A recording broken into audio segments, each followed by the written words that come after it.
D'abord, quand on parle de 100 000 emplois, on parle de la métropole. On ne parle pas de la ville de Marseille. Et je pense qu'il faut qu'aujourd'hui, nous soyons dans une vision métropolitaine. De ce point de vue, je fais un peu ma promo, je suis celui qui est le plus voulu la métropole parmi les hommes politiques marseillais et qui s'est battu jusqu'au 19 juillet à l'Assemblée nationale pour que les choses soient faites. Et je vais même vous dire, puisque je suppose qu'il y a des ex-ois parmi vous, que c'est moi qui ai proposé que la métropole s'appelle ex-Marseille Métropole, parce que je pensais qu'il fallait donner des signes de rassemblement, d'unité. Donc ce que va apporter la métropole, c'est déjà que sur la question de la concurrence que tu évoques, intra-métropolitaine, elle va disparaître, puisque les taxations seront les mêmes. Donc déjà, c'est un élément.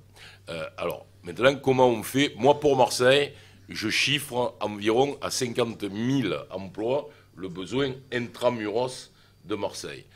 Je peux réviser cela en fonction du développement des transports entre les différents bassins d'emploi. C'est-à-dire, plus il y aura des transports fiables entre les 6 bassins d'emploi qui forment l'aire métropolitaine marseillaise, moins il sera impératif de positionner des entreprises lourdes dans la ville. Sauf qu'aujourd'hui, nous savons qu'il y a à peu près 2 milliards à investir, je dirais tout à l'heure comment on peut faire si on parle des transports, et que nous avons besoin, dans un premier temps, de réimplantation d'entreprises ou d'implantation d'entreprises dans Marseille.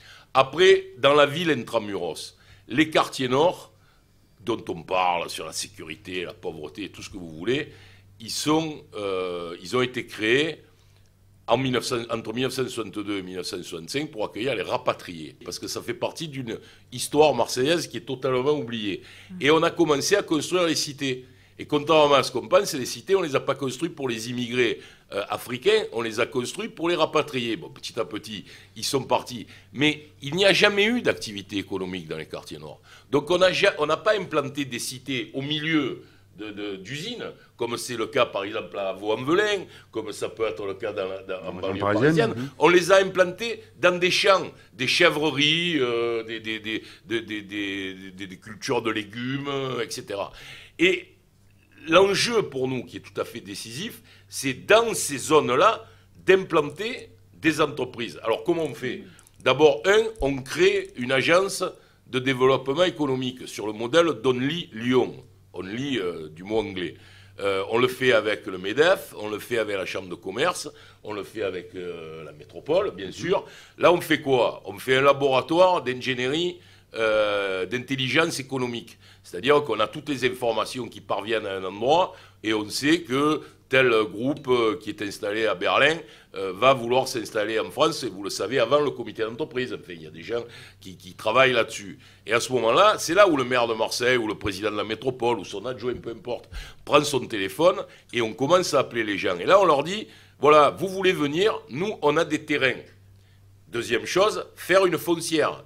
Il faut qu'on détienne un certain nombre de terrains pour faire des propositions. Et si vous venez, le terrain qu'on pourrait vous vendre, qui est à l'heure actuelle à 800 € le mètre carré, on vous fait une fleur, on peut le mettre à 500.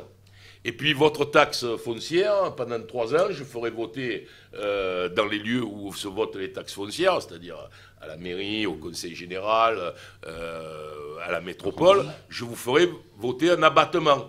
Et donc pendant 3 ans, vous ne payerez pas votre taxe foncière.